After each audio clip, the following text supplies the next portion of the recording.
नमस्कार दोस्त, मैं मनीष वर्मा, आप सभी का स्वागत है हमारे चैनल पर। आज बात करूंगा BA programme 4th semester reflective learning. दोस्त इंपॉर्टेंट क्वेश्चंस विद आंसर समझाने वाला हूं चिंतनशील शिक्षा के बारे में। इस वीडियो दोस्तों एंड तक देखना। जो मैं आपको आज क्वेश्चन बताने वाला हूं पूरा आपके एग्जाम्स में आने वाला है। इसके अलावा आपको कुछ पढ़ने की जरूरत नहीं पड़ेगी।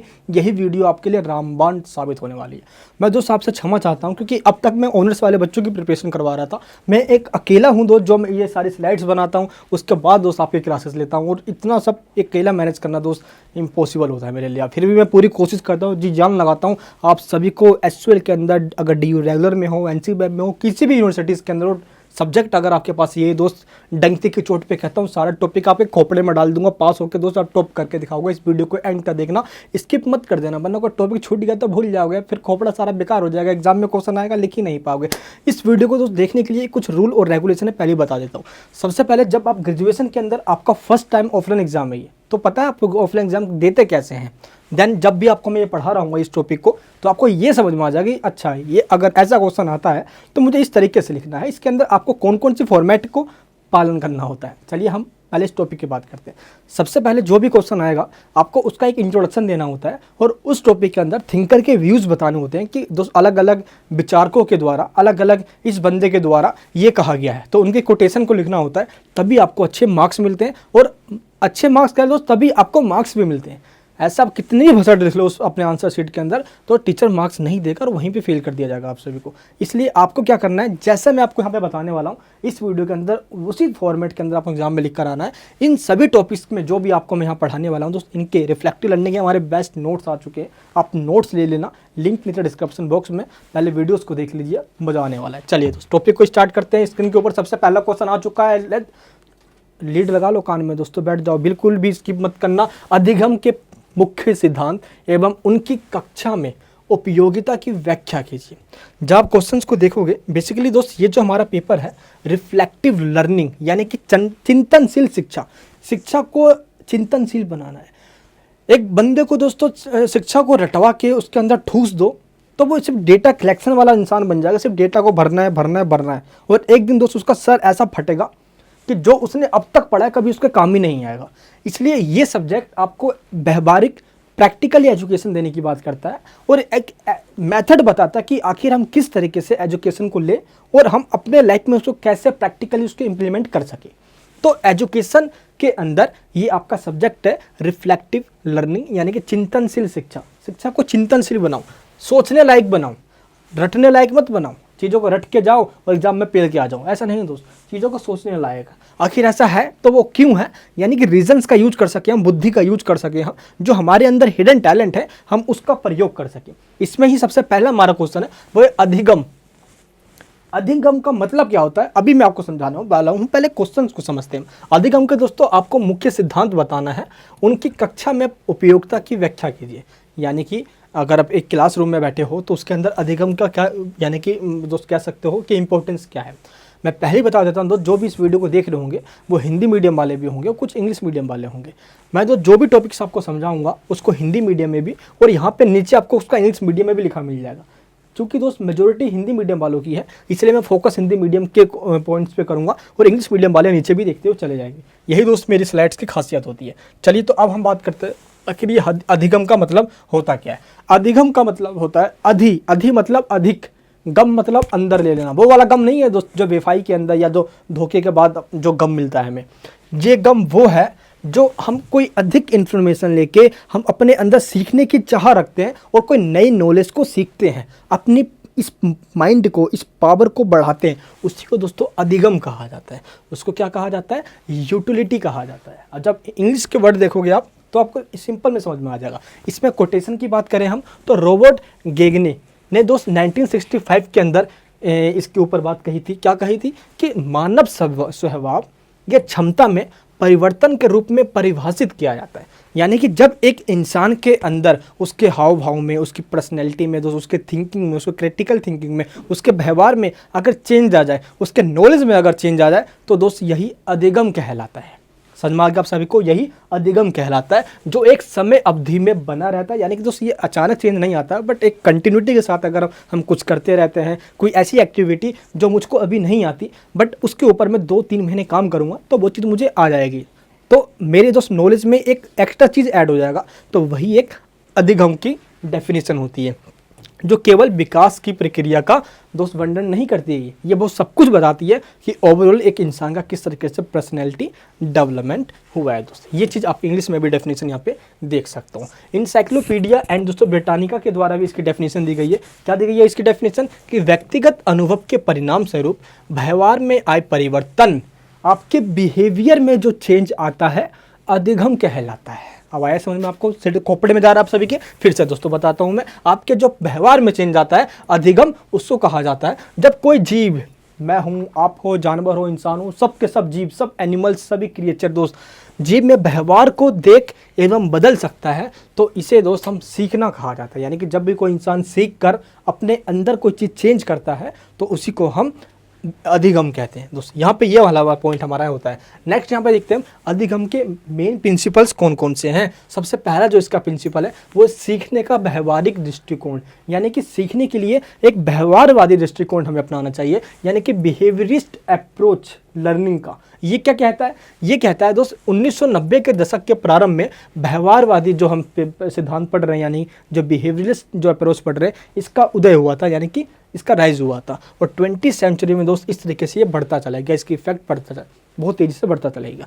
ये बोलता है कि इंसान को प्रैक्टिकल नॉलेज पे ज़्यादा फोर्स करना चाहिए, ज़्यादा फोकस करना चाहिए, है, इंस्टीड ऑफ थियोरिटिकल चीज़ को दोस्त अगर हम अभी तो पढ़ लेंगे, बट उसको 2 घंटे बाद भूल जाएंगे।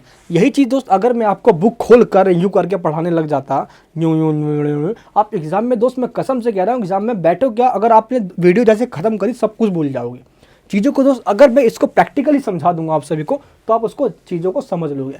तो जो अधिगम का प्रिंसिपल है, वो पहला प्रिंसिपल ये है कि आपको सीखने में ये हेल्प करता है। और ये सीखने की जो चाह है एक इंसान की, ये आज से ही नहीं है। जब इंसान पर, धरती पर इंसान आए थे दोस्त, मनुष्य का जब जन्म हुआ था, वो जब से ही सीखना चाहता है। क्योंकि आप खुद से देखो, जब दोस्त इंसान आया था उसको कुछ नॉलेज भी नहीं थी, जिसको हम होमो सैपियंस कहते थे।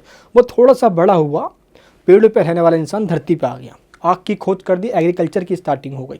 देखते देखते कृषि की शुरुआत होने के बाद एक जगह पे इंसान टिकने लग गया, क्योंकि पहले तो वो पशु को दोस्त शिकार करके खाया करता था, फिर वो जगह टिकने लग गया। तो ये सीखने की जो कंटिन्यूटी की जो पूरी प्रक्रिया है, ये स्टार्टिंग से चलते आ रही है दोस्त। ये बताता है प्लेटो और एरिस्टोटल। एक गुरु और शिष्य की परंपरा, जैसे कि एक गुरु सिखाता है, फिर वो अपने चेले को सिखाता है, फिर वो अपने चेले को सिखाता है, और ये गुरु शिष्य की परंपरा आज तक चलते आ रही है दोस्त। अगर आप गुरु चेले की परंपरा देखोगे तो वेस्टर्न कंट्री में, यूनान के अंदर सुकरात, नाम सुनोगा आपने इसका, सुक्रेट्स का। इसके बाद सुक्रेट्स का चेला था प्लेटो, अफलातून कहा जाता था इसको। अब प्लेटो को चेला था एरिस्टोटल, इसका चेला था सिकंदर। दोस्त इस तरीके से आज जो सीखने की परंपरा है वो तेज़ी से बढ़ रही है, वो भी प्रैक्टिकली नॉलेज की। इसके 2 सिद्धांत मेनली, पहला क्या है, क्लासिकल कंडीशनिंग, और दूसरा है ऑपरेंट कंडीशनिंग। पहला सिद्धांत ये कहता है कि जो सिद्धांत है दोस्तों, फर्स्ट वाला जो सिद्धांत है, ये पावलोव के द्वारा दिया गया है। जो दूसरा है दोस्त, ये किसके द्वारा दिया गया है, ये एडवर्ड थॉर्नडाइक के द्वारा दिया गया है। अब मैं आपको दोनों में डिफरेंस बता देता हूँ कि ये सिद्धांत क्या कहता है सीखने के लिए, और ये सिद्धांत क्या कहता है, ये प्रिंसिपल क्या कहता है। पहला जो है, जो पावलोव के द्वारा दिया गया है क्लासिकल, ये प्राचीन है, जो ये बताता है कि एक ऐसा सिद्धांत है ये जो बताता है दोस्त कि इंसान को किसी ने सिखाया नहीं है, बट वो हाव भाव इशारों से ही इंसान वो चीज़ों को समझ जाता है। और पावलोव ने दोस्त इस थ्योरी को समझाने के लिए कुत्ते का एग्जाम्पल दिया है। अब दोस्त एक कुत्ते को हमें खाना देना है, तो या तो दोस्त आप घंटी बजा दो, ऐसा कोई पहचान जिससे कि कुत्ता पहचान जाए कि हाँ भाई अब उसके लिए खाना आ गया, मालिक उसका खाना लेकर आ गया है, तो घंटी बजा दो, या आप ऐसा कुछ एक्टिविटी कर दो, यहाँ पे उसके सामने कटोरी रख दो, है ना, या दोस्त आप उसके सामने लाके हड्डी रख दो, तो कुत्ता अपने आप ही भागा चला आएगा, उसके मुंह से लार टपक जाएगा। पावलोव कहता है दोस्तों यहाँ पे कुत्ते के एग्जाम्पल के साथ कि जब हम किसी को ऐसा यानी कि हिंट देते हैं, वो आपके पास घींचा चला आता हो, तो वो प्रैक्टिकली है, हमने उसको सिखाया नहीं कि तेरे को अब आना है या तेरे को दोस्तों अब जाना है।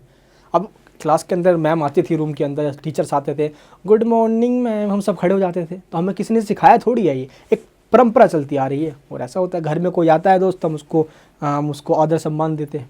तो एक ऐसी परंपरा या ऐसा दोस्तों नॉलेज जो प्रैक्टिकली नॉलेज है, जो किसी के सिखाने से नहीं, वो हाव भाव और ये जो ट्रेडिशन चला आ रहा है उससे एक इंसान का होता है दोस्त, ये किसी भी तरीके से हो सकता है। एंड जो सेकंड पॉइंट है, ये इंसान सीखता है वातावरण से, अपने आसपास के जो एटमॉस्फेयर है वातावरण में दोस्त, जैसा कि आज हम अपनी जो लैंग्वेज बोल रहे हैं हिंदी, हम अपने वातावरण में दोस्तों जो पैदा हुए हैं वो वहाँ पे सभी लोग हिंदी ही बोलते थे। आज एक अंग्रेजी इसलिए बोल पाता है क्योंकि उसका वातावरण दोस्त, उसका जो पूरा एटमॉस्फेयर होता है वो इंग्लिश का होता है। तो इस वजह से इंसान जो अपने वातावरण से सीखता है उसको कहते हैं ऑपरेंट कंडीशनिंग। और जो एक इंसान क्लासिकल कंडीशनिंग के अंदर, जो एक इंसान है जो इशारों में हिंट से या उसके लिए कुछ ऐसा साइन हो जो देखते ही वो उस चीज़ के बारे में समझ जाए या सोचने लग जाए, जैसे कुत्ते का एग्जांपल देके बताया पॉवलोव ने। तो इस तरीके से दोस्त यहाँ पे दो दृष्टिकोण है, ये दोस्त यहाँ पे आपको ध्यान रखना है। नेक्स्ट जो सेकंड इसका प्रिंसिपल है अधिगम का, वो क्या है, सीखने का संज्ञानवादी दृष्टिकोण यानी कॉग्निटिव अप्रोच टू लर्निंग। इसमें क्या होता है दोस्त, संज्ञानात्मक मनोविज्ञान ने मानसिक संरचना पर जोर दिया है। संज्ञानात्मक कॉग्निटिव यानी कि बुद्धि के अंदर विकास करो। 1950 के दशक में यह सिद्धांत दोस्त डेवलप हुआ और इसके बाद यह सिद्धांत दोस्तों कंप्यूटर बेस्ड हुआ करता था। एक इंसान को अगर बुद्धि में विकास करना है तो वो टेक्नोलॉजी कर सकता है, और इसीलिए दोस्त अब यहाँ पे आता है हमारे कंप्यूटर की ज़िंदगी। अब एक इंसान दोस्त जब कंप्यूटर पे कार्य एक्टिविटी करने लग जाता है तो उसको कहा जाता है सीखने का संज्ञानवादी दृष्टिकोण यानी कॉग्निटिव अप्रोच। क्लियर हो गया दोस्त। और जब इंसान जब कंप्यूटर एक्टिविटी कर रहा है तो जाहिर सी बात है कि उसका जो दिमाग है, उसका जो माइंड है, वो और नई नई चीज़ों को जानने के लिए भागेगा। तो वो एक फंक्शंस के जगह वो 4 फंक्शन सीख जाएगा दोस्तों सिस्टम के अंदर। एंड जो थर्ड पॉइंट है वो क्या है, सीखने का संरचनावादी सिद्धांत यानी कि स्ट्रक्चरलिस्ट अप्रोच टू लर्निंग। ये क्या होता है दोस्त, ये जो संरचनावादी सिद्धांत है या जो अप्रोच है, ये 1970 और 1980 का जब डिकेड था उस टाइम ये सिद्धांत एक नया प्रिंसिपल निकल कर आया। और इस सिद्धांत के अनुसार शिक्षार्थी ज्ञान के निष्क्रिय प्राप्त करता नहीं है। इसका मतलब ये होता है कि एक इंसान अपने आप ही, अगर दोस्तों देखोगे आप तो कोई एक्शन नहीं करता। अगर मान लो दोस्त एक इंसान एक जगह बैठा हुआ है तो वो जब तक एक्शन नहीं करेगा दोस्त जब तक उसके सामने कोई ऐसी सिचुएशन ना आ जाए। जैसे एग्जांपल देता हूँ मैं आप सभी को, मान लो दोस्त आप एक जगह पे बैठे हुए हो, आराम से मज़े से बैठे हुए हो, और आपको अचानक से लगता है कि पीछे कोई है मेरे। याद करो दोस्त, जब हम बच्चे थे, आप 7-8 साल या 10-12 साल के हो गए आप, और आप अकेले एक सड़क से जा रहे हो, आपके पीछे कोई है नहीं, कोई भूत प्रेत नहीं है, लेकिन फिर भी आप जा रहे हो और आपको इस चीज़ का आभास हो रहा है, फील हो रहा है कि मेरे पीछे कोई आ रहा है। याद करो दोस्त, हुआ करता था ना ऐसा, सच्ची बताना। और आप अचानक से दोस्तों पीछे देखे बिना भागने लग जाते हो। ऐसा क्यों?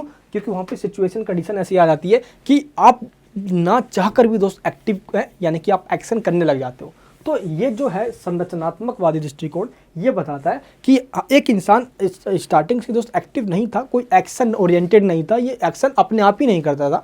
जब तक इसके सामने कोई ऐसी सिचुएशन ना आ जाए जब तक ऐसे कोई एक्शन नहीं करेगा। अब दोस्तों आप एक जगह बैठे हुए हो या आप दोस्त कहीं पे जा रहे हो, या तो अचानक से ही आप एक जगह पे खड़े हो, आपके ऊपर से कुछ सामान गिरने लग जाए तो आप अचानक से तो रोकने लग जाओगे।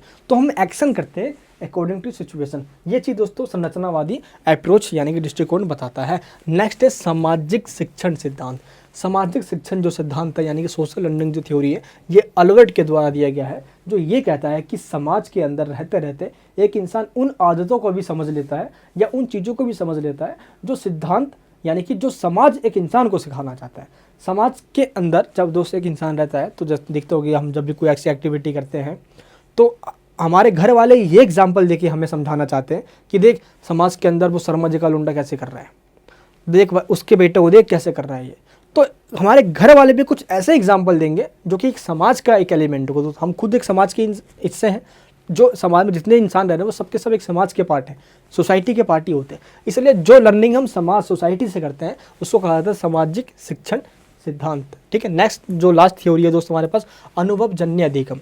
अनुभवजन्य अधिगम मतलब एक इंसान अपने अनुभवों से सीखता है। तो दुनिया में सबसे बड़ा जो शिक्षक होता है या सबसे बड़ी जो सीख होती है वो आपका अनुभव होता है। ये जब आप काम आएगा आपके, जब दोस्त आप जब आपके पास कोई ऑप्शन नहीं बचेगा। जैसे कहते नहीं है कि जो आपके पास अगर कंघी है, कंघी कोम्ब, उसको बचा के रखो अगर आप गंजे भी हो तो, जब आपके बाल आ जाएंगे तो यही कंघी आपके काम आएगा। इसी तरह की दोस्त ये जो एक्सपीरियंस है ये आपका काम आएगा प्रैक्टिकली नॉलेज में। यहाँ पे दोस्त ये सिद्धांत हमें जोड़ देता है इस चीज़ पे। अब दोस्त बात करते हैं हम सेकंड क्वेश्चन की। आई होप आपको फर्स्ट क्वेश्चन अच्छे समझ में आ गया हुआ। एंड सेकंड क्वेश्चन क्या है हमारे पास, किन्हीं 4 ऐसी गतिविधियों के बारे में लिखिए जिनसे कक्षा में यानी कि क्लास के अंदर आलोचनात्मक चिंतन को विकसित किया जा सके। यानी कि right any 4 activities that can be developed critical thinking in the classroom. आपको दोस्तों क्रिटिकल थिंकिंग डेवलप करना है अपने यानी कि जो स्टूडेंट्स के अंदर। तो ऐसे 4 एक्टिविटी कौन से करवाएंगे हम उनसे कि जिससे उनके अंदर क्रिटिकल, अब क्रिटिकल थिंकिंग दोस्त कैसे डेवलप होगी, ऐसे 4 तरीके बताने। देखो सबसे पहले आलोचना में सामान्य रूप से शामिल है किसी व्यक्ति के प्रदर्शन का आकलन। आखिर क्रिटिकल थिंकिंग का मतलब दोस्त आलोचना यहाँ पे सिंपल है, तो आलोचना में क्या है और ऐसे हम क्या एनालाइज करें उसके अंदर। तो सबसे पहले दोस्त इसके अंदर उसका परफॉर्मेंस है एक इंसान का, तो हमें ये देखना होता है कि उसका पॉजिटिव इम्पैक्ट क्या है और नेगेटिव इम्पैक्ट क्या है। इसी तरह के दोस्त हम एक क्रिटिकल थिंकर बन सकते हैं। जब दोस्त देखते हैं हम कि किसी भी टॉपिक के ऊपर कोई पर्टिकुलर इंसान कोई वीडियो बना रहा होता है या कोई भी एक पर्टिकुलर टॉपिक को रिसर्च करना होता है, तो हम यही देखते हैं कि वो चीज़ है क्या, उसका क्या नेगेटिव इम्पैक्ट है, उसका क्या पॉजिटिव इम्पैक्ट है, समाज के ऊपर उसका प्रभाव नकारात्मक होगा या सकारात्मक होगा। इन सभी चीज़ों को दोस्तों देखा जाता है। इसलिए कहा जाता है कि आलोचनात्मक चिंतन मतलब क्रिटिकल थिंकिंग, जिसके अंदर पॉजिटिव और नेगेटिव दोनों चीज़ों को कवर किया जाता हो, यानी कि सभी दोनों पार्ट्स को देखा जाता हो। नकारात्मक प्रतिक्रिया किसी व्यक्ति के आत्मसम्मान कम कर सकती है। कभी कभार दोस्तों ऐसा होता है कि जब हम किसी पर्टिकुलर के इंसान की परफॉर्मेंस की बात कर रहे हो और नेगेटिविटी ही उसकी बताते चले जाए हम, तो उसको एक अंदर से डिमोटिवेट कर सकती है। इसलिए दोस्तों इन चीज़ों का हमेशा ध्यान रखा जाता है कि जब भी किसी एक इंसान की हम क्रिटिकल थिंकिंग के द्वारा हम उसका एनालाइज कर रहे हैं, तो पॉजिटिविटी और नेगेटिविटी का बैलेंस बना के चले कि उसका जो कह सकते हो कि जो डिमोशन है उसका, यानी कि जो मानसिक जो क्षमता है दोस्तों वो नीचे नहीं गिर जाए। अब एक इंसान दोस्तों अंदर से कितना ही मतलब कह सकते हो कि दुख हो, दोस्त निराश हो, अगर आप उसका अप्रिशिएट करोगे तो वो बहुत खुश होगा।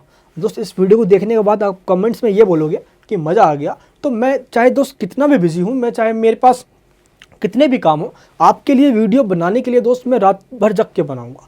क्यों? क्योंकि एप्रिसिएशन मिल रहा है। अगर दोस्त आप किसी भी कंपनी में काम करते हो या कहीं पे भी जगह पे, अगर कोई एक इंसान आपकी अप्रिशिएट करता है, आपकी कोई तारीफ़ करता है, तो देखो आपके अंदर एक जुनून सा आ जाता है, वाह भाई मज़ा आ गया यार, मैं तो अब ये और करूँगा, इससे तारीफ़ मिलती है मुझे। तो दोस्त एक इंसान तारीफ सुनने का भूखा होता है, ये चीज़ बताया जा रहा है इसके अंदर।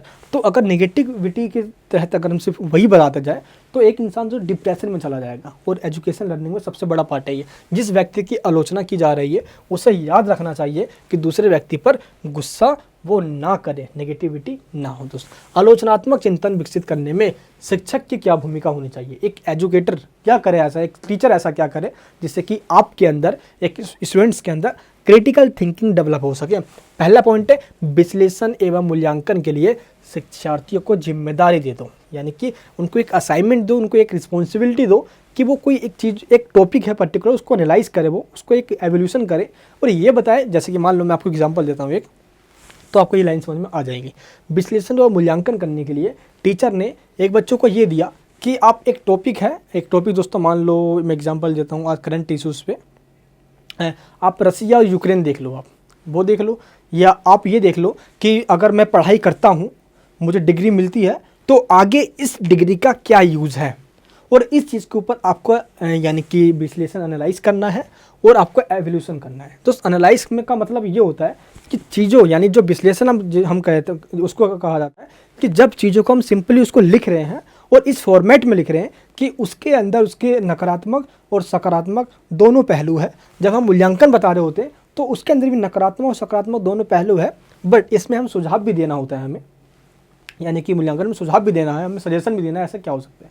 तो दोस्त इसके अंदर मैंने आपको एग्जांपल दिया कि मान लो आप पढ़ाई कर ली, आपने, आपको डिग्री मिल गया और आपका इस डिग्री का आगे क्या यूज़ है, आपको इसके बारे में बताना है। आप टॉपिक को विश्लेषण करोगे, मूल्यांकन करोगे, आप ये बताओगे भाई यूज़ ये है कि भाई पढ़े लिख गए तो अच्छी नौकरी मिल जाएगी, अच्छी शादी हो जाएगी, बच्चे हो जाएंगे, मज़ा आ जाएगा। जो आप एनालाइज करोगे उस टॉपिक को बता रहा हूँ भाई, एग्जाम्पल कहीं लिख मत देना यार, आपके एग्जाम्पल सिर्फ समझने के लिए है। सेकंड पॉइंट क्या है, पूछताछ के लिए अवसर प्रदान करना। कभी कभार क्या होता है कि अगर एक इंसान को हम अकेला ही छोड़ दें तो वो सिर्फ एक लिमिटेड एरिया तक सोच पाएगा। अगर उसी इंसान को दोस्त हम कॉलेज के कैंपस में छोड़ दें या स्कूल्स के अंदर दोस्त हम 5-6 लोगों का ग्रुप बना के छोड़ दें या हम ग्रुप डिस्कशन करवाएं, तो उस बंदे की विचार उस लोगों तक शेयर होगी और उसके विचार वहाँ तक शेयर हो पाएंगे। तो ये जो आइडिया जो शेयर होते हैं दोस्त, आइडिया जो एक दूसरे में प्रभाव होते हैं, इसी वजह से क्या होता है, एक इंसान के अंदर क्रिटिकल थिंकिंग पता चल पाता है। अब एक चीज़ गलत है, एक चीज़ सही है, ये चीज़ इस चीज़ का डिसाइड हम जब तक नहीं कर पाएंगे जब तक हमें ये ना पता चल जाए कि भाई गलत कहते किससे हैं, है ना। इसलिए दोस्त एक थिंकर था J.S. मिल, उसने ये कहा था कि जो गलत कह रहा है उसको भी सुनो और जो सही कह रहा है उसको भी सुनो। इससे एक इंसान के अंदर एक ऐसी एबिलिटी डेवलप हो पाएगी कि वो इन चीज़ों का अंतर कर पाएगा कि गलत क्या है और सही क्या है। इसलिए दोस्त पूछताछ करना जरूरी है, डिस्कशन करना, इंटरोगेट करना भी जरूरी है। थर्ड पॉइंट क्या है, वैकल्पिक समाधान उत्पन्न करने के लिए शिक्षार्थियों को प्रोत्साहित करना। ये दोस्तों को ज़्यादा इंपॉर्टेंट लाइन है। अब क्रिटिकल थिंकिंग अगर उन्हें डेवलप करना है हमें, तो उनको ये बताना होगा कि एक इंसान एक वैकल्पिक समाधान भी अपने लाइफ के अंदर लेकर चले। मान लो दोस्त ये एज ए स्टूडेंट, एक हम यहाँ पे एक स्टूडेंट हैं, अब हम पढ़ाई कर रहे हैं, अब हमने एक गोल सेट कर लिया कि भाई हमको यूपीएससी क्लियर करके आईएएस बनना है, और आईएएस बनने के बाद हम अपने जिस गोल गांव में जाएंगे वहाँ पे हमें ये काम करना है। ये तो हमने गोल बिल्कुल सिंपल तरीके से मैंने बता दिया, सेट कर लिया हमने। बट अगर ऐसा नहीं हुआ, क्योंकि अक्सर दोस्त ऐसा होता है जो हम सोचते हैं वो लाइफ में नहीं होता है, अब तो वैकल्पिक समाधान क्या है। अपने लैंग्वेज बोल तो तेरे पास बैकअप क्या भाई है, तो आगे क्या करेगा अगर ये ना लगे तेरे को तो क्या कर लेगा आगे, यार पापा की फैक्ट्री में काम करेगा, जो पापा काम करते हैं वही काम कर लेगा। इसलिए भाई ये चीज़ बोला जाता है कि वैकल्पिक समाधान एक इंसान कैसे अच्छे से निकाल पाए, ये उसके क्रिटिकल थिंकिंग का एक पार्ट होता है। ये थर्ड पॉइंट है हमारा, क्लियर है मेरे दोस्त। एंड फोर्थ पॉइंट है क्या है, उनके कार्यों, उन यानी जो वर्क कर रहे हैं, जो वो एनालाइज कर रहे हैं, जो एवोल्यूशन कर रहे हैं, इनके बारे में टीचर को प्रतिक्रिया, टीचर को फीडबैक देना चाहिए कि वो कैसा सही कर रहे हैं या नहीं कर रहे हैं। अब मान लो दोस्त यही वीडियो में बनाते जाऊँ डालते जाऊँ और आप यही नहीं बता रहे हो कि दोस्त मैं वीडियो में क्या गलतियाँ कर रहा हूँ, मैं क्या सही कर रहा हूँ, अगर आप ये नहीं बताओगे तो मैं उसमें इंप्रूवमेंट कैसे कर पाऊँगा मेरे दोस्त, अब जरा खुद बताइए मैं।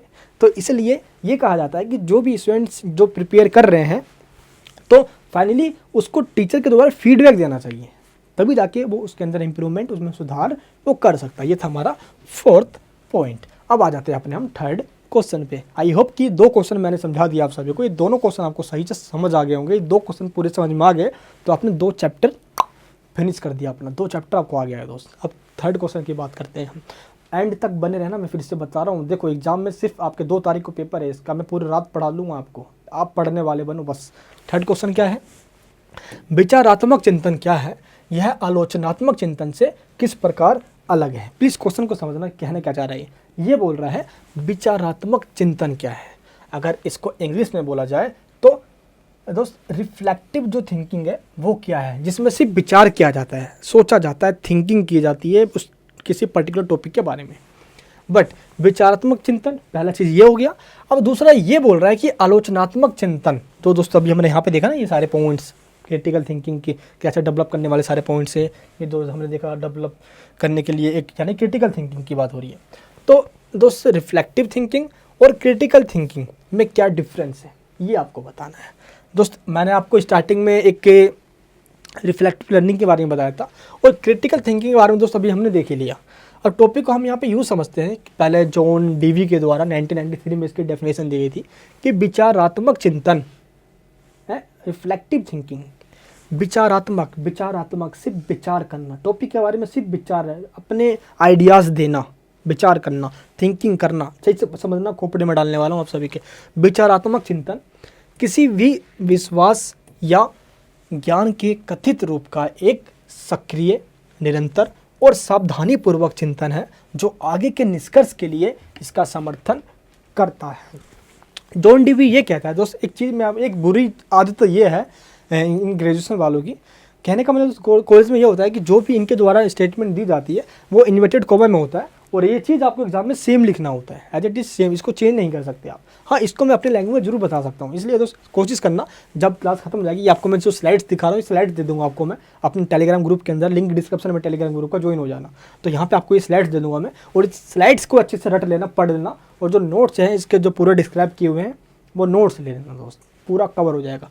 तो जॉन डीवी क्या कहता है कि विचारात्मक चिंतन किसी भी विश्वास या ज्ञान के कथित रूप का एक सक्रिय, निरंतर और सावधानीपूर्वक चिंतन है जो आगे के निष्कर्ष के रूप में समर्थन करता है। अब फिर से बता दूं इसका मतलब, देखिए दोस्तों, विचारात्मक चिंतन के बारे में ये कहता है कि एक इंसान जब पूरे एक्टिव होके कंटिन्यूटी के साथ बिल्कुल केयरफुली जब किसी टॉपिक पे चिंतन करता है, किसी टॉपिक के बारे में सोचता है, उसको कहा जाता है विचारात्मक चिंतन। कौन कह रहा है ये? जॉन डीवी कह रहा है ये दोस्त। यहाँ पे दोस्त देख सकते हो, यानी कि बिल्कुल ही बिलीव के साथ है ना, यानी कि दोस्त बिल्कुल ही अटेंशनफुली जब वो उसके बारे में सोच रहा होता है। तो सीखने का जो विचारात्मक चिंतन है, इसके क्या बेनिफिट है ये समझते हैं। तो सबसे पहले आपको भविष्य में विचारात्मक चिंतन करने वाले विचारक बनने के लिए प्रोत्साहित करता है। अगर आप कभी एक कैसे मतलब कि रिफ्लेक्टिव थिंकर बनना चाहते हो अपने लाइफ के अंदर, तो आप इस चीज़ को सीख कर, यानी कि कैसे हम किसी टॉपिक के अंदर उसको देखो, विचार करने का मतलब ये नहीं होता कि बस आप अपने लाइफ में सोच रहे हैं अरे यार प्रिया का प्रपोज किया था और उसका रिप्लाई नहीं आया यार। तो ऐसे चीज़ों को हम इसके अंदर रखते हैं, और ऐसे चीज़ों पर विचार करना होता है जो कि सोशल लाइफ के लिए इम्पोर्टेंट हो, पर्सनल लाइफ के लिए नहीं है। अब उसका रिप्लाई आया नहीं आया, ब्लॉक कर दिया, कल बात की या नहीं की, कहीं और बात कर रही है, आपसे बात नहीं कर रही, ये सब डजेंट मैटर। इसके अंदर दोस्तों ऐसी बात है जो आपके भविष्य के लिए हो, तो सोशल लाइफ के लिए हो, इम्पोर्टेंट हो, उन चीज़ों पर दोस्तों विचार करना विचारात्मक विचार कहलाता है। यह देखना कि आपने, यानी कि आपने क्या सीखा है और कैसे सीखा है, यह दोस्तों विचार करने वाली बात होती है। जब आपको कहा नहीं जाता है, मान लो कि आपने एक टेस्ट दिया और टेस्ट में आपके 20 में से सिर्फ 5-6 नंबर आ गए, तो टीचर ये कहता है कि कम मार्क्स कैसा है, थोड़ा विचार कीजिए जाइए। मतलब इसका मतलब ये हुआ कि थोड़ा विचार कीजिए कि आपकी क्या गलतियां थी, आपने जो सही लिखा है तो वो कैसे लिख पाए, अगर आप सही नहीं लिख पाए तो उस टाइम आप क्या भूल गए। तो इन सब चीज़ों पे विचार करना, ठीक है। तो पूरा सब्जेक्ट ये प्रैक्टिकल ही है, पूरा सब्जेक्ट प्रैक्टिकल है। थियोरिटिकल रटने की कोशिश करोगे भूल जाओगे। एक एक चीज़ों को दोस्तों एग्जाम्पल से याद रखना, ठीक है। यह समझना कि समय के साथ साथ आपकी सोच कैसे बढ़ती है और विकसित होती है, ये भी एक विचार करने वाला टॉपिक है। ये तो फोर्थ पॉइंट क्या है, यह हमारे पूर्व ज्ञान और जो हम वर्तमान में सीख रहे हैं उनके बीच संबंध बनाने में हमें सहायता करता है। जो चीज़ हम पहले सीख चुके हैं और जो अभी हम सीख रहे हैं, तो दोस्त इनके बीच में एक इंटरकनेक्शन होता है, क्योंकि जो हमने पहले सीखा है उसका अनुभव हमारे पास होता है, और जो हम आज सीख रहे हैं वो उसका अनुभव जो समय भविष्य में हमारे काम आएगा। क्लियर है दोस्त। सीखने का जो आलोचनात्मक चिंतन है, अब हम इसकी बात करते हैं, यानी कि जो क्रिटिकल थिंकिंग है इसकी बात करते हैं, क्योंकि इसमें दो चीज़ पूछा गया था, विचारात्मक और आलोचनात्मक। स्क्रीवेन और पॉल के द्वारा 1987 में दोस्त को इसके बारे में कहा गया था। क्या कहा गया था कि अवधारणा, आवेदन, विश्लेषण, संश्लेषण, अवलोकन, अनुभव, विचारात्मक चिंतन, तर्क, संप्रेषण, इन सभी के द्वारा किसी भी पर्टिकुलर टॉपिक को समझना क्या कहलाता है, आलोचनात्मक चिंतन कहलाता है। अब जरा खुद से सोचो, ये इनकी पर्सनल स्टेटमेंट होती है जो कि लोग मानते हैं इन बातों को। अब इन्होंने क्या कहा भाई कि किसी कंसेप्ट को समझना, एप्लीकेशन को एनालाइज करना, सिंथेसिस को एंड उसको एवोल्यूशन करना, उस इन्फॉर्मेशन गेन करना, ऑब्जर्व करना, एक्सपीरियंस उसका अपने एक्सपीरियंस उसके अंदर लगाना। जब हम किसी टॉपिक पर ये सब कुछ लगा रहे हैं तो वो एक क्या है, क्रिटिकल थिंकिंग है। ये इनके द्वारा कहा गया। दोस्तों देख लीजिए आप, बुढ़े भर के शकल, बुढ़ा ये रहा, इसके द्वारा कहा गया है। नेक्स्ट क्या है, आलोचनात्मक विचारक की विशेषता। अगर क्रिटिकल कोई थिंकर है तो उसके मेन फीचर्स क्या होंगे। सबसे पहले वो टॉपिक को एनालाइज करेगा, एवोल्यूशन करेगा, देन उसके बाद अपने विचार देगा, क्या सही है क्या गलत है। उसके बाद वो समस्याओं के नवीन समाधान वो खोजता है। अब कोई टॉपिक है, जैसे कि मान लो दोस्त आज महिलाओं को दोस्त देखते हैं हम कि लड़कियों को जल्दी शादी करने पे जोर रहता है घर वालों के अंदर, या उनकी पढ़ाई ज़्यादा नहीं करवाई जाती, क्या करेगी पढ़ के, तो शादी तो करना है। तो ऐसे विचार होता है। तो मान लो अगर इसी टॉपिक पे अगर आपको मतलब कि एनालाइज करना है, क्रिटिकल थिंकिंग देना है, तो आप पहले उसकी समस्याओं के बारे में बताओगे, हिस्टोरिकल बैकग्राउंड में कब कब ऐसा हुआ है। भारत में दोस्त आज भी ऐसे काफ़ी मतलब 53% केसेस देखा जाते हैं कि लड़कियों को ज़्यादा पढ़ाया नहीं जाता और इसलिए देश बढ़ नहीं पाता। लड़की जब आगे बढ़ेंगे पढ़ेंगे तभी तो कुछ हो सकता है यार। तो अभी क्या है यार, पढ़ाना है नहीं, शादी करना, बेड हिलाना, बच्चे करना, काम खत्म। तो इतने से ज़िंदगी थोड़ी सिमट के रह जाएगी यार। तो ये कहते हैं कि समस्याओं के नवीन समाधान। अब हमने नवीन आपको एक नया सॉल्यूशन देना है। इसका सॉल्यूशन क्या है कि लोगों में जागरूकता पैदा करना है कि जो लड़का कर सकता है वो लड़की भी कर सकती है, इसलिए उनको एक अपॉर्चुनिटी देना चाहिए। शादी में जल्दबाजी करके, दोस्तों भीमराव अम्बेडकर जी कहा करते थे कि लड़कियों की शादी जल्दी मत करो, इससे पे अपनी अपॉर्चुनिटी, अपने टैलेंट को दिखा नहीं पाते, वो चार दीवारें में बंद जाते हैं। इस तरह के दोस्त क्रिटिकल थिंकिंग के द्वारा हम किसी टॉपिक को एनालाइज करते हैं, उसका सॉल्यूशन देते हैं। अब इसका सॉल्यूशन क्या है दोस्त, समाधान का समाज में जागरूक करना, पेरेंट्स को ये बताना कि उसको कुछ आगे कर लेने दो, पाँव पे खड़े हो जाएगी, जो सब फाइनेंशियली इंडिपेंडेंट हो जाएगी, तो वो फाइनली घर को भी हेल्प कर पाएगी। जिस घर में जाएगी उस घर के अंदर भी दोस्तों वो सुख शांति से रह पाएगी। क्यों? क्योंकि आज एक लड़की को दहेज प्रथा का शिकार होना पड़ता है। तो एंड थर्ड पॉइंट क्या है? किसी भी समस्या पर उसके संदर्भ में चिंतन एवं विचार वो करता है, तभी वो क्रिटिकल थिंकर बन पाएगा। जब वो किसी भी टॉपिक को दे दो उसको, वो उसके बारे में एनालाइज करके आपको सॉल्यूशन दे सके। दूसरों के साथ प्रभावी ढंग से दोस्त वो बात कर सकता है, बातचीत कम्युनिकेट कर सकता है, बातचीत संवाद कर सकता है, समाधान खोजने के लिए रणनीतिक योजनाएं वो बनाता है। देखो जब तक वो एक इंसान, देखो जब IAS ऑफिसर होता है कोई, देखोगे दोस्त आप दृष्टिवर्ग चैनल के ऊपर जब इंटरव्यू देखोगे इनके, तो होता क्या है, टॉपिक ऐसे नहीं पूछे जाते आपसे कि आपसे डेटा बताओ भाई, वो ये कितने % की हुआ जनसंख्या है, ये किस ईयर में हुआ था, ये सब थोड़ी पूछा जाता है। आपसे ये पूछा जाएगा कि मान लो कि आप इस ज़िले के DM हैं और वहाँ पे एक ऐसी घटना हो रही है, तो उस टाइम आपका क्या स्टैंड होगा, बताओ भाई। तो यही तो क्रिटिकल थिंकिंग है, यही तो उसी टाइम आपको सोचना होगा, उसी टाइम में ऑन द स्पॉट बताना होगा। तो इसी तरीके से समाधान की नीतियाँ बनाना, तभी आप एक एनालिस्ट बन पाओगे, अच्छे तरीके से चीज़ों को दोस्त एनालाइज कर पाओगे। यहाँ पे ये बताया जाता है। अब आ जाते हैं अपने हम 4th क्वेश्चन पे।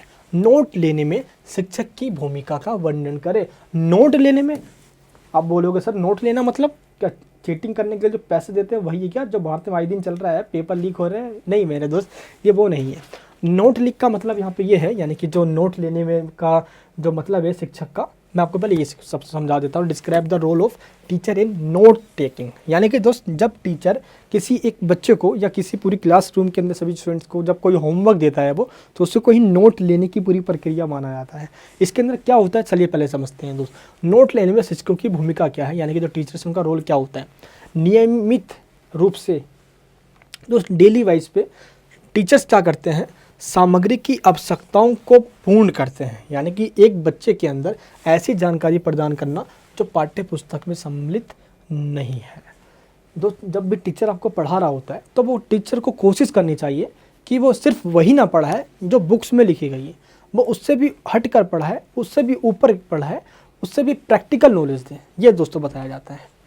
उसके बाद दोस्त परफॉर्म देखना, प्रदर्शन करना, असाइनमेंट और गृह कार्य उसको दोस्त, यानी कि जब भी आपको कोई काम दिया रहा है तो गृह कार्य को समझाना। इससे तो जो भी आपको ऐसे या जो भी नोट लिखने के लिए जो आपको एक पर्टिकुलर एक होमवर्क दिया गया है, उसको आप ये चीज़ों को एनालाइज करके लिख पाओगे। और लिखने के बाद दोस्त आपके अंदर जो विकसित होगी नॉलेज, वो टीचर समझ पाएगा कि अच्छा भी इस तरीके से लिखते हो। अब मान लो दोस्त जब हम UPSC के एग्ज़ाम देने जाते हैं तो उससे पहले आंसर राइटिंग की प्रैक्टिस करनी होती है। अब UPSC दोस्त बहुत बड़ा लेवल हो गया। अगर आप मान लो हम ग्रेजुएशन में ही आप 12th 9th 10th में हुआ करते थे, तो हम सोचते थे कि एक बार एग्जाम में आंसर लिखने से पहले हम पहले लिख के देख ले, ताकि हमें कितना आता है, हम कितने पानी में, हमें पता चल जाए। तो टेस्ट वगैरह प्री बोर्ड वगैरह इसलिए लिया जाता है, मॉक टेस्ट वगैरह।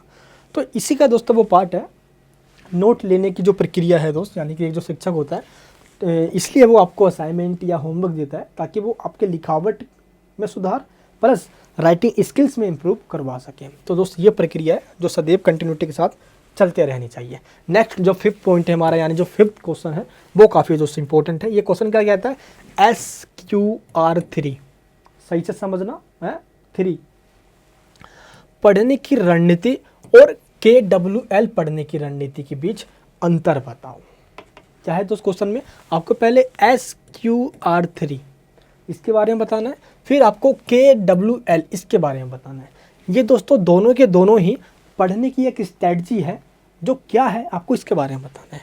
चलिए पहले दोस्तों ये समझते हैं हम कि SQR जो 3 फॉर्मूला है ये क्या है। देखो SQR जो 3 जो पढ़ने की जो फॉर्मूला है दोस्त, ये काफ़ी फेमस फॉर्मूला है, पता नहीं होता बच्चों को। ये SQR3 को दोस्तों पढ़ने के उद्देश्य की एक पूरी श्रृंखला के रूप में याद किया जा सकता है। जैसे SQR का दोस्त ये एक एब्रीविएशन है, यानी कि छोटा सा फॉर्म है, इसका जो फुल फॉर्म होता है S का दोस्तों मतलब यहाँ पे सर्वे है, सर्वेक्षण करना, ठीक है।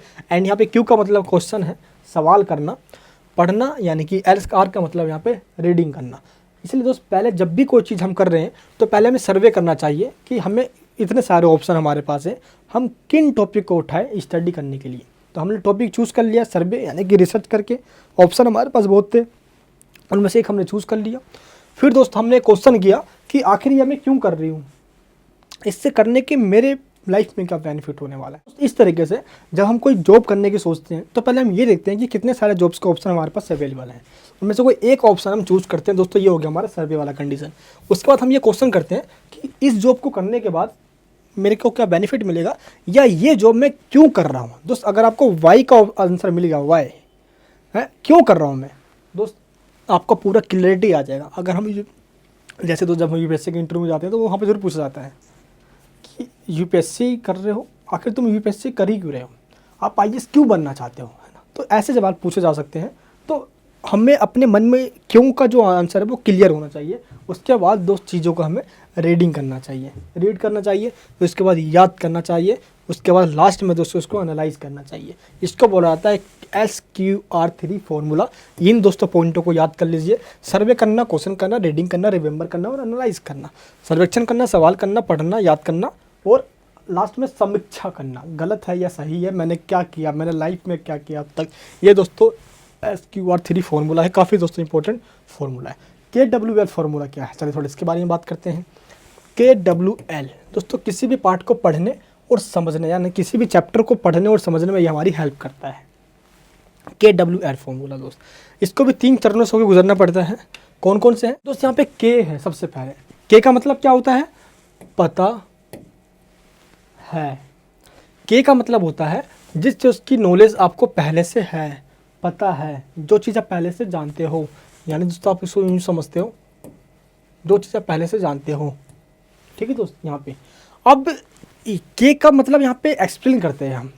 तो इससे पहले कि आप पढ़ना शुरू करें, आपको पहले इस पे विचार करना होगा कि आप उस टॉपिक के बारे में पहले से कितना जानते हैं। ये बताता है K फॉर्मूला। इसके बाद आता है W फॉर्मूला। ये क्या बताया दोस्त, W जो फॉर्मूला है इसका मतलब होता है जानना चाहते हैं। W मतलब क्या होता है, वांट टू नो, जानना चाहते हैं। ये क्या बताया दोस्त, W कॉलम में उन चीज़ों की सूची बनाई जाती है जिनके बारे में आप सीखना चाहते हैं। वांट टू नो है, I want to learn English. जो भी आप सीखना चाहते हो तो उसकी एक सूची बनाई जाती है W में। लास्ट में आता है L मतलब L लग गए, क्योंकि जो सीखना चाहते थे वो सीख ही नहीं पाए। तो यहाँ पे दोस्तों समझते हैं L अक्षर का मतलब होता है लर्न, यानी कि जो चीज़ हम सीख चुके हैं, है ना, यानी कि जो चीज़ हम सीख चुके हैं। अब फाइनली दोस्त अंतिम चरण के अंदर जो चीज़ हम सीखे हैं, है ना, उसको इम्प्लीमेंट करना, यानी कि उसका उत्तर देना। मान लो कि दोस्तों अब आपको क्वेश्चन दिया एक, और अब उस क्वेश्चन का आपको आंसर देना है इस L फॉर्मूले के तहत। इसका मतलब ये हुआ कि जो अब तक आप सीख चुके हो उसका आपको आंसर देना, यानी कि जितनी चीज़ आपको आ गया है, जो जो चीज़ आप सीख गए हो, अब आपको उसकी लिस्ट बनाना है कि अच्छा भाई मैंने सोचा मैं इंग्लिश सीखूंगा, इंग्लिश स्पीकिंग सीखूंगा, मैंने ये भी सीख लिया। फिर मैंने सोचा कि मैं खाना बनाना सीखूंगा, मैंने ये भी सीख लिया।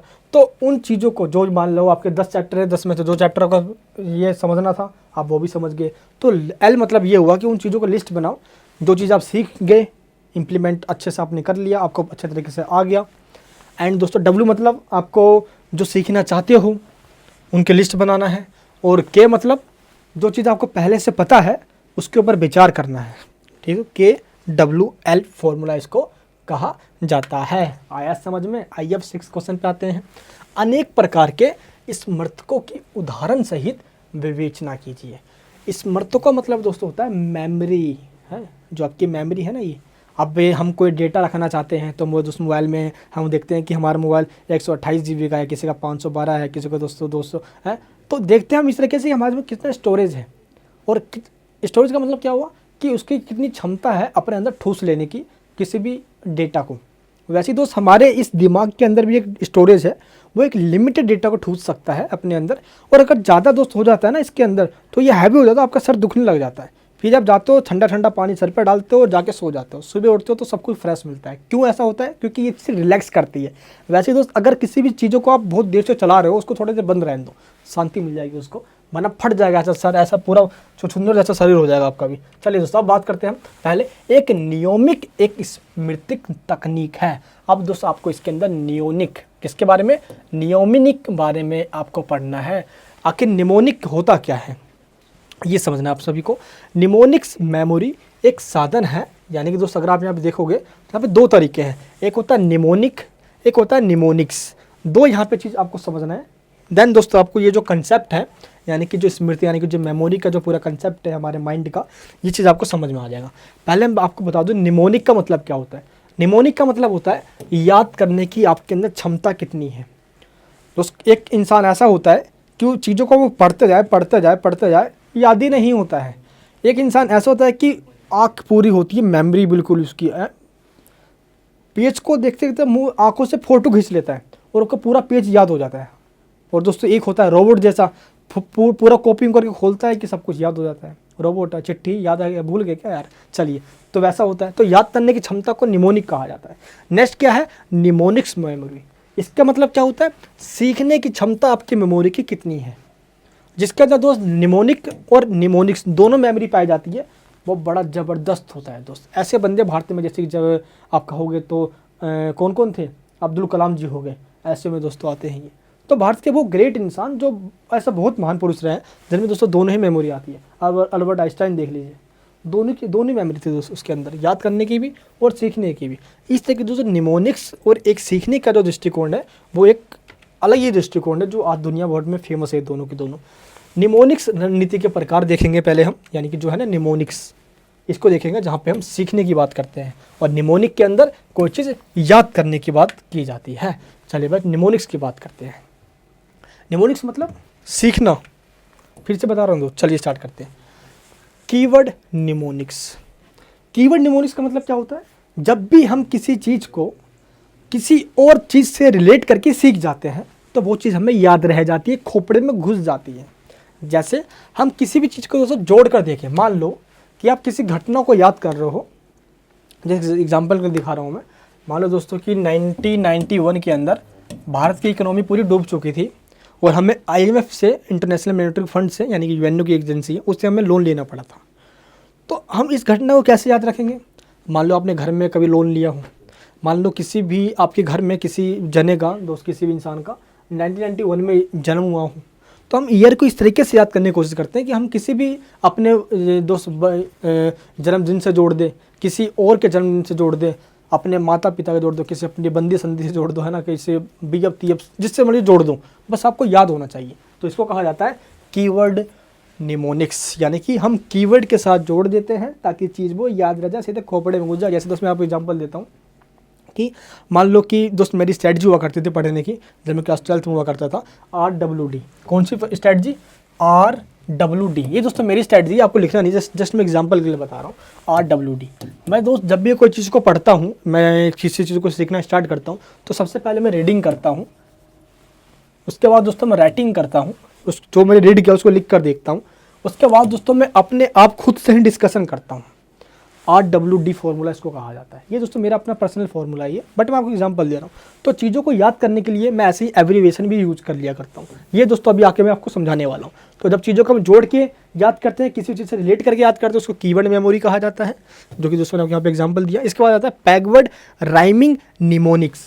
इसका मतलब क्या होता है, इसका मतलब होता है कि जो चीज़ हम सीख चुके हैं अब उसी के साथ हम कोई न्यू इन्फॉर्मेशन ऐड करके सीखना चाहते हैं। यानी कि बैकवर्ड का मतलब होता है कोई न्यू इन्फॉर्मेशन सीखना, कोई नई नई चीज़ों को सीखना। एंड जो थर्ड है दोस्त हमारे पास क्या, इसका नाम एक्रोनिम, या दोस्त कह सकते हो कि समरूपता निमोनिक्स। इसको दोस्तों एक्रोनिम भी कहा जाता है, इसको समरूपता निमोनिक्स भी कहा जाता है, सिमेट्री निमोनिक्स। ठीक है, तो यहाँ पे हम ये देखते हैं, तो जो थर्ड वाला पॉइंट है हमारा ये एक्रोनिम, दोस्तों इंग्लिश में भी यही कहा जाता है, और इसको एक और नाम से जाना जाता है, वो है हमारा समरूपता निमोनिक्स, जिसको सिमेट्री निमोनिक्स कहा जाता है। ये दोस्त सबसे इफेक्टिव तरीका और आप और मैं सब यूज करते हैं दोस्त। अभी मैंने आपको बताया ना RWD वाला फॉर्मूला कि मैं इस तरीके से याद करता हूँ, ये वही बताता है। जब चीज़ों को हम एब्रीविएशन के तरीके से याद करते हैं, एब्रीविएशन बना लेते हैं उसका, हम दोस्त कुछ भी चीज़ें जैसे हो, जैसे मैंने आपको बताया कि मुझे कुछ याद करना है, जैसे कि आपने दोस्तों पढ़ा हो आसियान, पढ़ा आपने कभी कि आसियान एक संगठन है दोस्त जिसको 1967 में बनाया गया था 8 अगस्त को, भारत के ईस्ट कंट्रीज हैं ये। तो आसियान को बनाने वाले स्टार्टिंग में सिर्फ 5 कंट्री थे दोस्तों, अगर आपने पढ़ा है ये। तो वो 5 कंट्री कौन है, जब मैं क्लास 12th में था तो मैंने सोचा यार कि इसको ना एब्रीविएशन बना के याद कर लेता हूँ मैं। तो दोस्त मैंने इसको एब्रीविएशन बना के याद किया, IMPST। ये 5 कंट्री दोस्त जिन्होंने बनाया था आसियान को।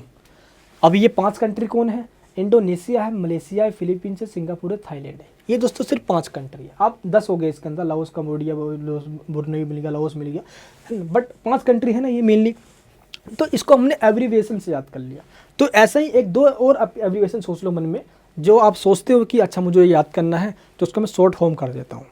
तो जब भी हम ऐसा करते हैं तो दोस्त उसको कहा जाता है समरूपता, निमोनिक्स यानी कि सिमेट्री, निमोनिक्स उसको कहा जाता है। एब्रीविएशन में याद करना, पैगवर्ड राइमिंग का मतलब क्या होता है, कोई न्यू इन्फॉर्मेशन सीखना, समझना, जानना। और कीवर्ड निमोनिक्स का मतलब होता है आज के इस टॉपिक को किसी और चीज़ के साथ रिलेट करके याद कर लेना। जैसे मैंने आपको ईयर बताया, हम अपने दोस्त जन्मदिन, अपना जो हमारा जो डेट ऑफ बर्थ है, हम उससे याद कर लेते हैं। तो इस तरीके से चीज़ों को हम याद कर सकते हैं दोस्त। ये चीज़ हमारा निमोनिक्स रणनीति के प्रकार। एंड एक और है यहाँ पे एक्रोस्टिक अक्षर वाक्य निमोनिक्स। इसमें क्या होता है दोस्त, इसके अंदर आपको ध्यान रखना है एक्रोस्टिक अक्षर वाक्य निमोनिक्स।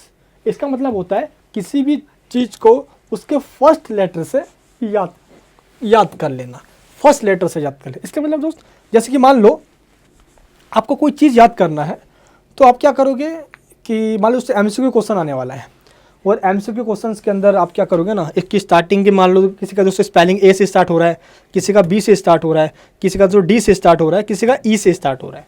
ये कोई एक वर्ड है, मैं आपको बता रहा हूँ जैसे एग्जाम्पल के लिए। और आपको एक क्वेश्चन आने वाला है, पर्टिकुलर क्वेश्चन, ये क्वेश्चन आने वाला है, और आपको पता है कि इसका जो आंसर है वो 20 वाला जो 20 से स्टार्ट हो रहा है वो इसका आंसर है। बाकी इसके आगे क्या लिखा है दोस्तों, ABCD जो भी लिखा हो, इसके स्पेलिंग पूरी क्या है ये आपको नहीं पता, बट जो स्टार्टिंग का लेटर आपको ये पता है। और जब आप ऑप्शन देखोगे, अच्छा ये इससे स्टार्ट है, ए वाला गलत है, ई वाला भी गलत है, डी वाला भी गलत है, बी वाला सही है, बी वाला सही है। अब आगे दोस्तों उसका मतलब बनाना है आगे पूरा, या दोस्तों ब्रेटिना है पूरा, आगे क्या है इसका डजंट मैटर, बट आपको ये पता है कि ये बी वाला है, ये करेक्ट है। तो जब दोस्त चीज़ों को हम फर्स्ट लेटर से याद करते हैं, दैट इज नोन एक्रोस्टिक अक्षर वाक्य निमोनिक्स। अब आया दोस्तों समझ में। ये इतना भयंकर टॉपिक है कि एक बच्चा इसको याद करने है दोस्त, अगर आप बुक पे पढ़ने बैठ जाओ तो मैं सच बता रहा हूँ दोस्तों, हालत खराब हो जाएगा, सर चकरा जाएगा पूरा। इतना भयंकर ये वर्ड यूज किया गया इसके अंदर, संयोजन निमोनिक्स। अब दोस्त संयोजन निमोनिक्स का मतलब क्या होता है दोस्त, संयोजन निमोनिक्स का मतलब होता है चीज़ों को इमेज के थ्रू याद करना। जब भी मैं आपको स्लाइड्स दिखाता हूँ अपनी, तो वहाँ पे दोस्त मैं इमेज भी दिखाता हूँ, इमेज भी लगा के बताता हूँ। अभी दोस्त मैंने ऑनर्स वाले बच्चों की क्लास ली है, देखना आप उन वीडियोस को, उसके अंदर मैंने इमेज को यूज़ किया है।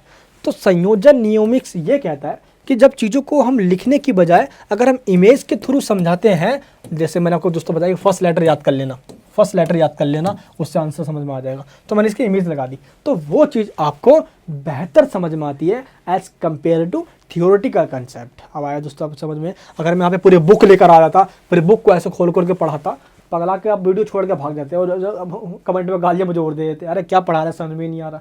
आप बोलोगे हाँ मज़ा आ रहा है भाई। कॉम्बिनेशन है दोस्त, टेक्स्ट का भी और इमेज का भी। तो जब हम इमेज को यूज़ करते हैं, हम मैप्स को यूज़ करते हैं। अब मान लो कि मेरे को आपको वर्ल्ड पॉलिटिक्स पढ़ाना है कि अमेरिका, मैं USSR बोल रहा हूँ, तो मैं आपको वहाँ पे फीजे बोल रहा हूँ, America, Britain, France, Germany, Spain, Italy, सब कुछ मैं बोल रहा हूँ, बट मैं आपको यहाँ पे शो नहीं कर रहा, तो इम्पैक्ट मज़ा नहीं आएगा दोस्त, है ना। जैसे दोस्तों खान सर क्या करते हैं यूट्यूब चैनल पे, जब वो पढ़ाते हैं तो मैप ज़्यादातर यूज़ करते हैं, मैप के एनालिस्ट हैं यार वो, तो मैप यूज़ करते हैं, इम्पैक्ट ज़्यादा पड़ता है। तो इसी तरीके से चीज़ों को जब भी हम समझ रहे हो, पढ़ा रहे हो, तो मैप्स या इमेज को यूज़ करो, जिससे कि टीचर के को पढ़ाने मजा आए और बच्चे का सीधे खोपड़े में घुस जाए। इसको कहा जाता है संयोजन निमोनिक्स। आया दोस्त समझ में। चलिए अब अगले क्वेश्चन पे, यानी अगले पॉइंट पे आते हैं। निमोनिक्स का उपयोग करने के क्या क्या बेनिफिट होते हैं, वे जानकारी को याद रखने के लिए हमें मतलब कि हेल्प करते हैं। अगर दोस्त हम प्रैक्टिकल चीज़ों को देख रहे हैं, या तो हम उसको शॉर्ट फॉर्म में याद कर रहे हैं, या इमेज के थ्रू याद कर रहे हैं, तो ज़िंदगी में कभी भूलोगे ही नहीं भाई। अगर आपका बच्चा भी हो गया तो बच्चे तक को पढ़ाओगे। जब उचित रूप से उपयोग किया जाता है तो वे आपकी दीर्घकालिक स्मृति में बैठ जाते हैं। दोस्त एक ऐसी मेमोरी होती है जो कंटेम्प्रेरी होती है, वो टेम्प्रेरी मेमोरी होती है दोस्त। वो बस अभी आपने याद किया है, 2-4 दिन रहेगा, 10 दिन रहेगा, 20 दिन रहेगा, महीने 2 महीने रहेगा, उसके बाद आप फिर भूल जाओगे। एक अलग हमारी मेमोरी होती है दोस्त, वो यहाँ पे फिट होती है हमारी, बस उसके अंदर जब कोई डेटा हम डाल देते हैं दोस्त, वो हम मरने तक हमारी याद रहती है, जब तक हमारा सांस तब तक हमें याद रहेगी। तो ऐसी मेमोरी में कौन कौन सी चीज़ है, वो चीज़ ऐसी इस वाली मेमोरी में दोस्त बहुत कम चीज़ें आती है दोस्त। वो कभी धोखा मिल गया, या आपके साथ कोई है दोस्त बहुत बड़ा घटना हो गया, आप किसी को चाहते हो दोस्त, वो किसी और को चाहती है, तो उस टाइम दोस्त वो उसमें चला जाएगा। तो ऐसे भी घटना हो सकती है इस वाले के अंदर। तो मेमोरी दो तरीके की हैं, एक मेमोरी जो टेम्परेरी है, दूसरी मेमोरी जहाँ पे वो उस मेमोरी में चीज़ों को डालने की कोशिश करो जहाँ पे दोस्तों कभी हट ही नहीं सकता। ठीक है, ये चीज़ दोस्तों यहाँ पे बताने की कोशिश की जा रही है। अब बात आती है निमोनिक्स का जो उपयोग करने के नुकसान क्या क्या है।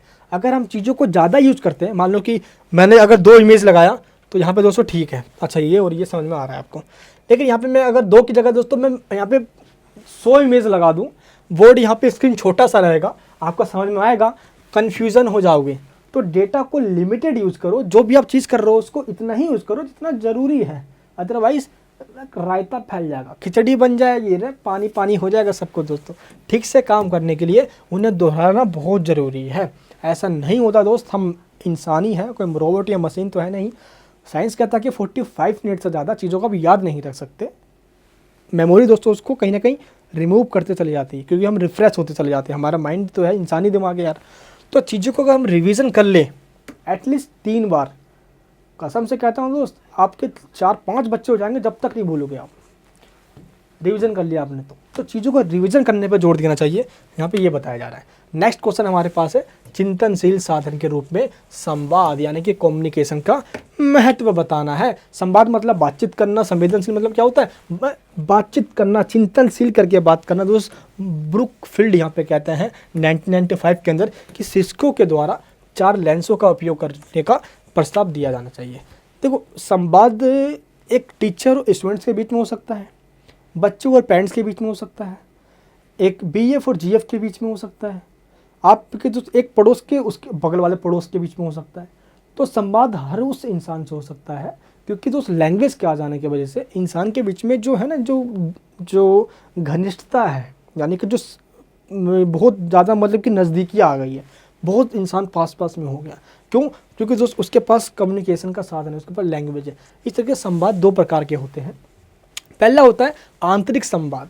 ऐसे अक्सर आपने इंसान को देखा होगा जो इंटरनल कम्युनिकेशन करता रहता है, खड़ा मन में, ऐसा नहीं दोस्त। ऐसे एक इंसान कभी मन में बड़ा बड़ा होता रहता है, या एक इंसान ऐसा भी होता है कि चलता है, गली में चल रहा है, वो आज तो मैंने ये कर दिया, उसको मार दूंगा मैं, अपने आप ही कुछ ना कुछ बोलता रहता है। वो उसको कहा जाता है आंतरिक संवाद।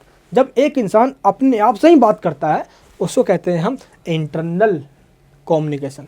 जब एक इंसान खुद से बात ना कर किसी दूसरे से बात करता है उसको कहते हैं हम बाह्य संवाद। अक्सर दोस्तों ऐसा होता है कि हम अपने आप से बात कर रहे होते हैं, अगर मुझ से बोल कर बात नहीं कर रहे अपने आप से, तो अपने अंदर ही मन मन में बोल रहे होते हैं। ऐसा होता है ना यार। चलिए नेक्स्ट क्वेश्चन क्या है, यानी नेक्स्ट पॉइंट क्या है, संवाद के लाभ क्या होते हैं, यानी कि बातचीत करने के दोस्त लाभ क्या है। देखो, सबसे पहले टीचर स्टूडेंट्स का कम्युनिकेट होना बहुत ज़रूरी है। कम्युनिकेशन दोस्त कन्फ्यूजन को दूर करता है, कम्युनिकेशन के द्वारा संबंध बेहतर होता है, एंड दोस्त यह विश्वास और समर्थन का माहौल बनाता है। ये समझने के लिए दोस्तों सबसे अच्छा साधन है। अब चीज़ों को अगर मैं आपको इशारों में बताऊं तो आप समझ तो जाओगे, लेकिन उसी चीज़ को अगर मैं बोल के बताऊं तो और अच्छे से समझ पाओगे। तो दोस्त वहीं पे कम्युनिकेशन का साधन बहुत ज़रूरी है। अब एक सोसाइटी में दोस्त, या मान लो कि आपस में किसी के बीच में बहुत दिनों से लड़ाई झगड़ा चल रहा है, अगर वो कम्युनिकेट करते हैं आपस में 2-4 बार करते हैं दोस्त, ये बात जाहिर सी है कि उनके बीच में जो अभी लड़ाई झगड़ा चल रहा था वो शांत जरूर हो जाएगा। कम्युनिकेशन का साधन इतना तगड़ा होना चाहिए कि एक इंसान जब अपनी बातों को बता रहा हो तो वो सीधे आपको समझ में आनी चाहिए। अब यहाँ पे दोस्तों आगे मैं खड़े हो गए, मैं बस आऊँगा उन कॉलेज के प्रोफेसरों की तरह यूँ बस बोल के चला जाऊँ और आपको लगे कि अब यार ये आया चाट के चला गया, कुछ समझ में नहीं आया। अब वही चीज़ दोस्तों आपको मैं फुल एनर्जी के साथ ऐसे प्रेजेंटेशन दूँ आपको कि आपको लगे कि आज मुझे बहुत कुछ समझ में आया, अब एग्जाम में फोड़ कर आ जाऊँगा मैं। तो यही सेम मेरा भी एक मकसद होता है कि जब मैं आपसे मैं कम्युनिकेट कर रहा हूँ तो मैं एक स्टूडेंट्स बन के बात करूँ, आपकी प्रॉब्लम को मैं समझ पाऊँ। इसलिए दोस्त मैं आपको समझा पाता हूँ कि आप समझना क्या चाहते हो, आखिर मुझसे आप क्या चाहते हो। और वही चीज़ अगर मैं आपको बता रहा हूँ दोस्त, तो आगे सीखने की जो आपकी जो मनसा है ना, जो जिज्ञासा है, वो जाग जाएगी। आप बोलोगी अब भाई और बता यार, मज़ा आ रहा है यार, और मज़ा करवा मुझे। 8वें क्वेश्चन पर आते हैं। मज़े में चक्कर में दोस्त 2 तारीख के पेपर थोड़ा जल्दी पढ़ा देता हूँ यार। क्रियात्मक अनुसंधान के क्या फ़ायदे और सीमाएं, यानी कि what are the advantage and limitation and disadvantage किसके, एक्शन रिसर्च के। क्रियात्मक मतलब एक्शन, अनुसंधान मतलब रिसर्च करना। अब एक इंसान दोस्तों ज़िंदगी में अपने रिसर्च ही करता रहता है। अब एक इंसान की दोस्तों जो माइंड होनी चाहिए वो एक्शन ओरिएंटेड और एक्शन रिसर्चर होना चाहिए, यानी कि जब मर्जी वो रिसर्च करता है नई नई चीज़ों की। तो दोस्त क्रियात्मक अनुसंधान एक शिक्षक के निरंतर व्यावसायिक विकास की दिशा में एक तरीका है। मेनली दोस्त इस टॉपिक में, यानी कि ये जो क्वेश्चन है आपको क्रियात्मक अनुसंधान, इसमें पूरा आपको टीचर की पर्सनैलिटी को डेवलप करना है। बसड़ मत निकाल देंगे दोस्तों, टीचर हम पे गुस्सा निकालता है, टीचर दुश्मनी निकालता है हम पे, ये नहीं। कि टीचर एक ऐसा होना चाहिए जो पूरा रिसर्चर होना चाहिए। उसको आए दिन ऐसे टॉपिक को रिसर्च करना चाहिए कि किस तरीके से टॉपिक को वो इतना आसान बनाए कि वो अपने स्टूडेंट्स को बेहतर तरीके से आसानी से समझा सके। पहले तो ये भाई, और इस तरीके से रिसर्च करते रहना चाहिए ताकि वो अपने आप को इम्प्रूव कर सके, अपने आप को डेवलप कर सके। ठीक है दोस्त, ये चीज़ यहाँ पे बताना आपको। क्रियात्मक शोध केवल शिक्षा प्रक्रिया तक ही सीमित नहीं है। एक दोस्त रिसर्च हर एक चीज़ों में होना चाहिए, बट टॉपिक हमारा ये रिफ्लेक्टिव लर्निंग एजुकेशन का है, इसलिए दोस्त यहाँ पे सिर्फ एजुकेशन की बातें आपको बतानी है। अनुसंधान एक दोस्त कह सकते हो कि एक शोध की प्रक्रिया है, एक रिसर्च की प्रक्रिया है, जिसमें इंसान अपने ज्ञान की वृद्धि, अपने नॉलेज को बढ़ाने के लिए वो रिसर्च करता है। अब मान लो दोस्त आपको किसी चीज़ की नॉलेज नहीं है और आप जाते हो, मान लो कि आप दोस्तों जानना चाहते हो कि एग्जाम्पल के दोस्त जो अंटार्कटिका है वहाँ पे हम क्यों नहीं जा सकते, वहाँ पे दोस्त सिर्फ बर्फ़ ही बर्फ़ है ना, -डिग्री में दोस्तों, वहाँ पे तो सेल्सियस रहता है या डिग्री रहता है, तो आप कैसे वहाँ पे जा सकते हो, या वहाँ पे ऐसा क्यों है, आप इस टॉपिक पे रिसर्च करोगे भाई, यही तो होगा। तो हम चीज़ों को रिसर्च करते हैं अपने नॉलेज को बढ़ाने के लिए।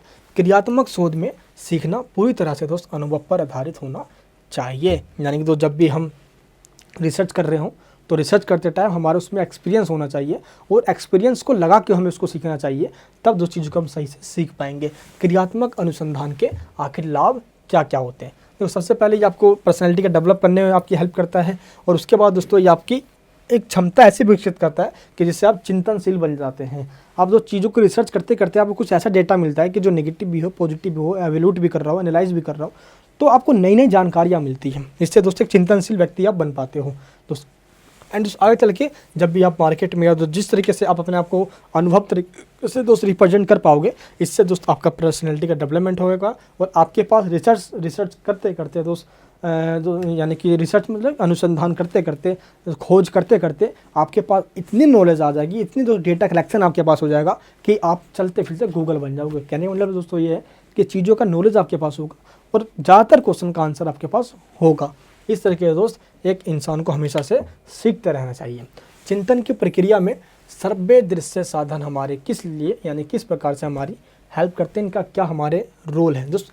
ऑडियो विजुअल का क्या इंपॉर्टेंस हमारी लाइफ के अंदर। देखो ऑडियो विजुअल का मतलब क्या होता है, चीज़ों को दोस्त मान लो जब हम पढ़ा करते थे, यानी कि आप कह सकते हो मोदी जी के आने से पहले तो कोई ऐसी रेवोल्यूशन आई नहीं थी कि क्रांति की लोग यूट्यूब से ही पढ़ते। हम तो दोस्तों कभी नहीं पढ़ते थे यूट्यूब से यार, क्यों, हमारे टाइम में तो पापा जी हमारे अगर 30 रुपये देते थे ना, तो उस कीपैड वाले फ़ोन में हम रिचार्ज करवाते थे, वो भी हनी सिंह के गाने सुन के ख़त्म कर दिया करते थे, काम खत्म।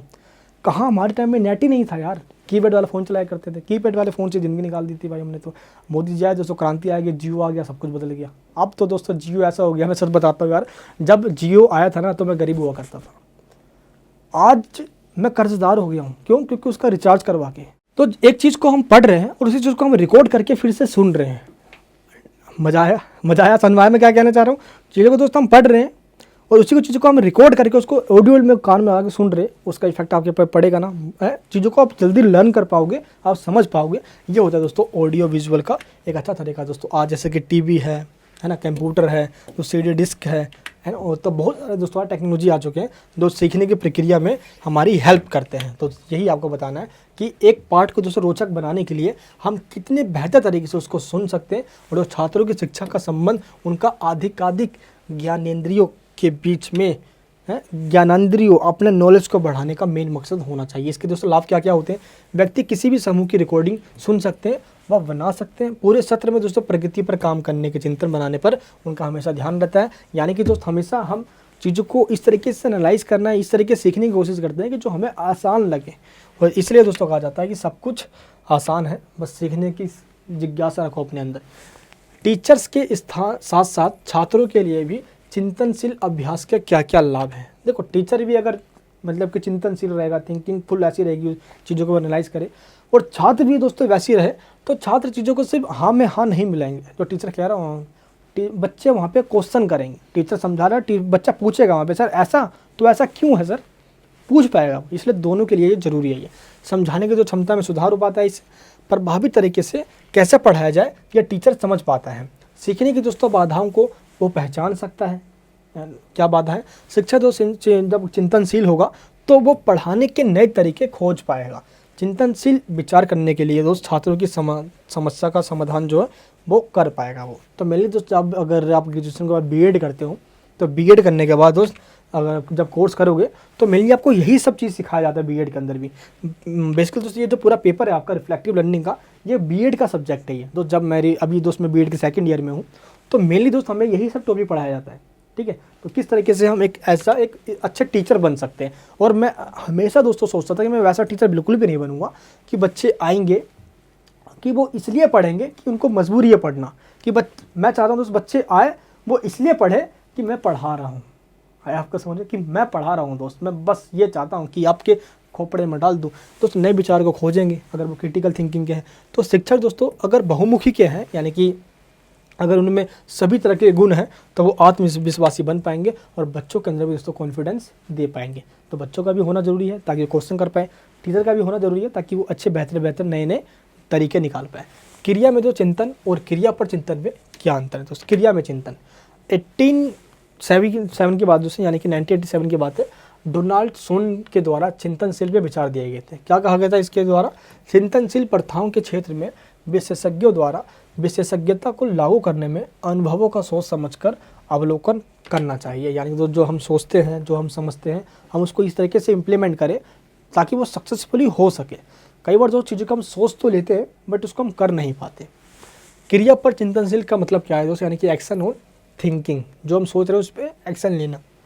एक पेशेवर के दोस्त अनुभवों को देखना, उनकी भावनाओं के साथ जुड़ना और उपयोग में विशिष्ट सिद्धांतों को लाना, यह दोस्तों होता है जो हम सोच रहे हैं उसके ऊपर एक्शन लेना।